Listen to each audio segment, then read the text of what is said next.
Paalala po lamang, ang impormasyong aming ibabahagi ay para sa layuning pang-impormasyon lamang at hindi opisyal na payo ukol sa tulong at regulasyon na kung saan mang seksyon ng gobyerno, Pilipinas man o Japan.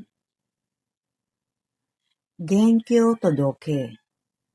Ano ang Genkyo Todoke?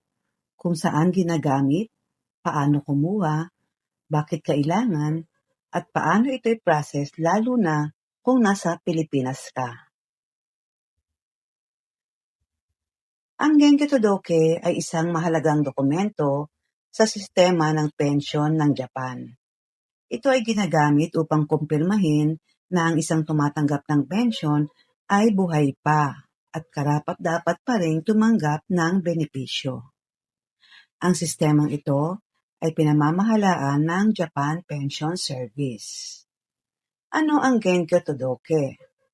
Ang Genkyo Todoke ay literal na nangangahulugang status report o proof of current situation. Sa practical na kahulugan, isa itong annual verification form. Pinapatunayan na ang pensioner ay buhay pa, nasa tamang kalagayan, at patuloy na eligible sa pensyon. Saan ginagamit ang Genkyo Todoke? Ginagamit ito sa mga sumusunod. Number 1, old age pension. Ito ay para sa mga retirees edad 60 to 65 pataas. Number 2, survivor's pension. Para sa naiwan ng namatay, asawa o dependents. Number 3, disability pension. Para sa may kapansanan. Sa lahat ng ito, kailangan ng Genkyo Todoke para maiwasan ng fraud o maling pagbabayad at masigurong tama ang recipient. Bakit kailangan ang Genkyo Todoke? Ito ay para maiwasan ng maling payout. Kung walang ganitong system, posibleng patuloy na magbayad kahit patay na ang beneficiary. Ito ay para rin sa international recipients, lalo na kung nasa ibang bansa kagaya ng Pilipinas. Walang direct access ang Japan sa civil records, kaya kailangan ng manual confirmation. Legal requirement. Sa ilalim ng pension law ng Japan, mandatory ang pag-submit nito taon-taon. Saan at paano kumuha ng Genkyo Todoke? Automatic na ipinapadala ito.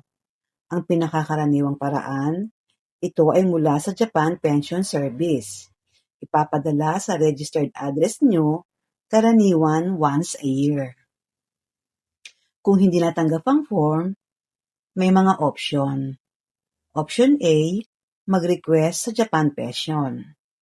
Pwede kayong humingi ng replacement. Option B, humingi ng tulong sa Embassy.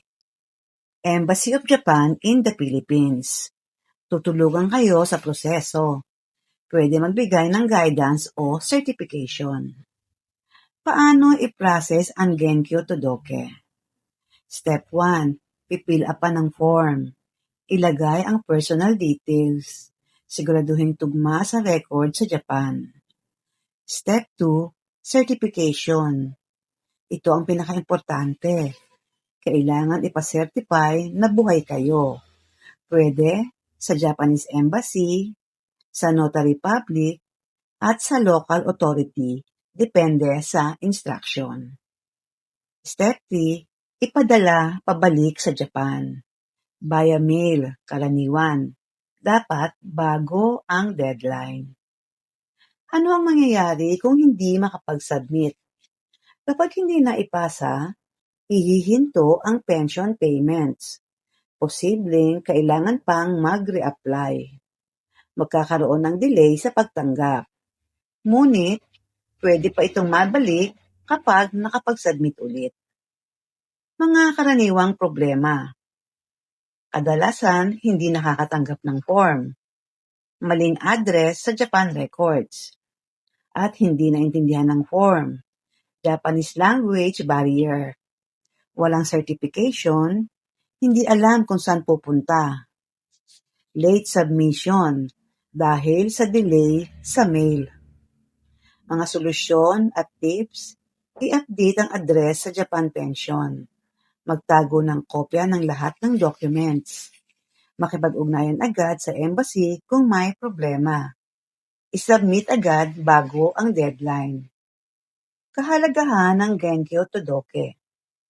Ang Genkyo Todoke ay susi para tuloy-tuloy ang pension, proteksyon laban sa fraud, legal requirements ng Japan. Sa madaling salita, kung walang Genkyo Todoke, walang pension. Ang Genkyo Todoke ay isang mahalagang bahagi ng sistema ng pension ng Japan. Ito ay hindi lamang simpleng form, kundi isang mandatory verification tool na nagsisiguro na ang benepisyo ay napupunta sa tamang tao.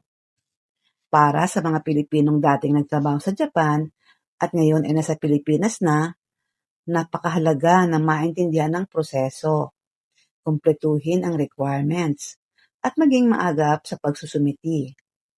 Sa tulong ng Japan Pension Service at ng Embassy of Japan in the Philippines, mas nagiging madali ang pagproseso ng dokumentong ito kahit nasa ibang bansa.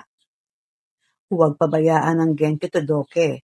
Ito ang lifeline ng pension mo. Disclaimer lamang po, ang lahat ng impormasyong ibinahagi ay para sa layuning pang-impormasyon lamang at hindi garantisadong kompleto o laging updated.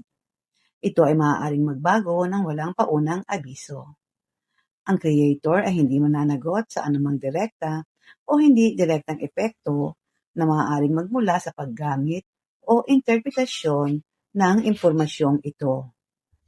At sa pangwakas, umaasa po kami na nakatulong ang impormasyong ito bilang gabay. Para sa pinakabagong update at opisyal na detalye, makabubuting i-verify pa rin sa tamang ahensya o awtoridad. Marami pong salamat.